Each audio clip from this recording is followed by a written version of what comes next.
Supreme court ఈ తీర్పు వెనకాల ఎంతో చీకటి రహస్యం ఉందండి. వాస్తవానికి చెప్పాలంటే 2022లో కేంద్ర ప్రభుత్వం కేజీ బాలకృష్ణన్ కమిషన్ అనేది వేసింది.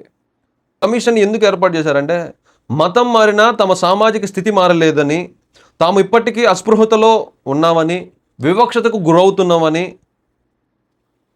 క్రైస్తవులు కానీ, ముస్లిమ్స్ కానీ వాదోపవాదాలు చేశారు. దానికోసం ఆ వాదనని విని కేంద్ర ప్రభుత్వం కేజీ బాలకృష్ణన్ కమిషన్ అనేది ఏర్పాటు చేయడం జరిగింది. ఇప్పుడు దాని యొక్క వర్క్ ఏంటంటే, వాళ్ళు చెప్పిన దానిలో ఎంతవరకు నిజం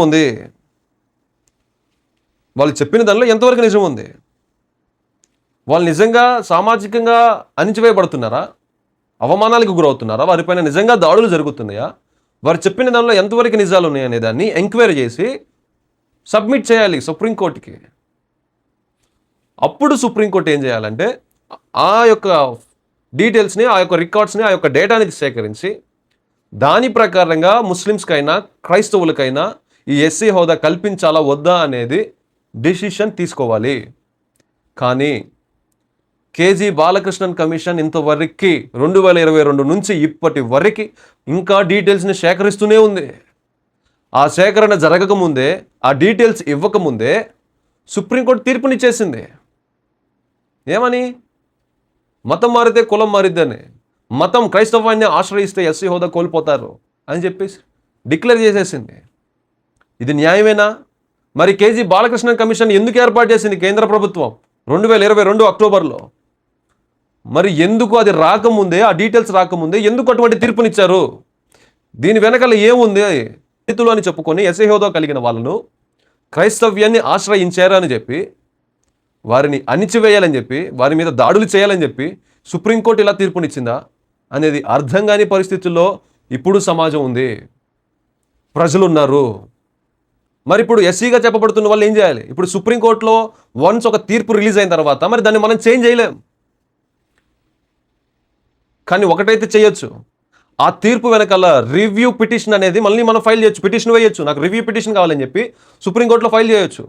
మీరిచ్చిన తీర్పులో నాకు కొన్ని డౌట్స్ ఉన్నాయి, నాకు కొన్ని అనుమానాలు ఉన్నాయి అని చెప్పి ఆ కేసుని మళ్ళీ పిటిషన్ వేయొచ్చు.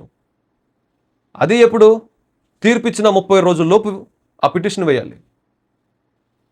కాబట్టి ఈ వీడియో చూస్తున్న దళితులుగా పిలువబడుతూ ఎస్సీ హోదా కలిగి క్రైస్తవంలో ఉన్న వాళ్ళందరూ ఒక్కసారి ఆలోచించుకోండి, ఒకసారి వివేచించండి.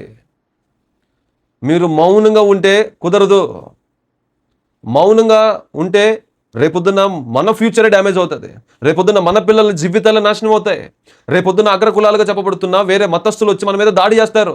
ఇంతకాలం క్రైస్తవుల మీద దాడి చేసింది ఈ ఎస్సీ హోదా కలిగిన వారిపైన దాడి చేసింది. ఎస్సీ హోదాకు సంబంధించి క్రైస్తవుల మీద కాదు దాడి చేసింది, ఇక్కడ కులాలకు సంబంధించిన వారే కదా దాడి చేసింది క్రైస్తవుల పైన. ఒకసారి ఆలోచించండి. పాతకాలంలో మనుధర్మశాస్త్రం ప్రకారం అయినా అసలు కులాలు అనేవి వృత్తులను బట్టి వర్గీకరించారు. కానీ ఈరోజు మతాలను బట్టి కులాలని వర్గీకరిస్తున్నారండి. రాజ్యాంగం దాన్ని ఒప్పుకుంటుందా? మతాలను బట్టి కులాలని వర్గీకరించవచ్చా? ఎటు పోతుంది మన దేశం? ఆర్టికల్ 14 సమానత్వం అని చెప్పింది కదా అందరూ. మరి ఎందుకని ఆ సమానత్వం లేదు? ఎందుకని ఆ 3 మతస్థులకే ఉన్నాయి? ఎందుకు క్రైస్తవ్యానికి లేదు అని ప్రశ్నించే నోరు మీరై ఉండాలి. మీరు మౌనంగా ఉన్నంత కాలం ఇలా దేశంలో ఎన్నో జరుగుతూనే ఉంటాయి. అంబేద్కర్ అభిమానులు అని చెప్పి ఆయన జయంతి రోజు, ఆయన వర్ధంతి రోజు సంబరాలు చేసుకోవడం కాదండి, స్టేటస్లో పెట్టుకోవడం కాదు.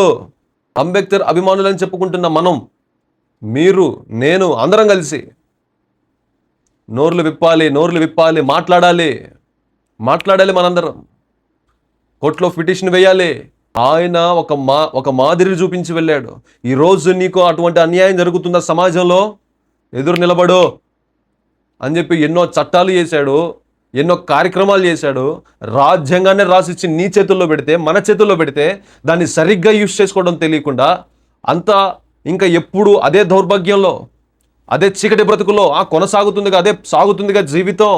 నాకు ప్రమాదం లేదు కదా అని నువ్వు అనుకుంటున్నావు, అని మనం అనుకుంటున్నాం. కాబట్టి ఈరోజు ఇంతవరకు వచ్చింది. ఈరోజు క్రైస్తవుల పైన ఇన్ని దాడులు జరుగుతున్నాయి. మనం మౌనంగా ఉండడం వల్లే అండి. ఈరోజు తెలివి తక్కువ వాడు కూడా వచ్చి, చదువు కొనని వాడు కూడా వచ్చి యూట్యూబ్లోకి వచ్చి వీడియోలు మాట్లాడుతూ ఉంటే, క్రైస్తవ్యం గురించి నీచంగా మాట్లాడుతూ ఉంటే రోషం రావట్లేదా? ఈ వీడియో చూస్తున్న మీరు ఎక్కడో చోట క్యాస్ట్ ద్వారా అవమానించబడే ఉంటారు కదా, క్యాస్ట్ ఫీలింగ్ ద్వారా తక్కువగా చూడబడే ఉంటారు కదా, ఎక్కడో చోట మీ కాలేజీల్లోనో మీ ఉద్యోగం చేసే ప్రాంతాల్లోనో ఎక్కడో చోట బాధపడే ఉంటారుగా. ఈరోజు అదే లేకుండా చేస్తున్నారు, గుర్తుపెట్టుకోండి. దానివల్ల ఇంకా అగ్రకులాలుగా చెప్పబడుతున్న వాళ్ళు ఇష్టం వచ్చినట్టుగా చేసుకోవచ్చు. చంపిన అడిగే నాదుడున్నాడు ఈ తీర్పు వల్ల. సరే ఆలోచించండి.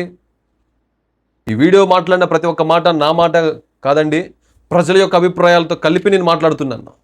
క్రైస్తవ సమాజమా, దళిత వర్గమా, మేలుకో ఇకనైనా, మేలుకో ఇకనైనా.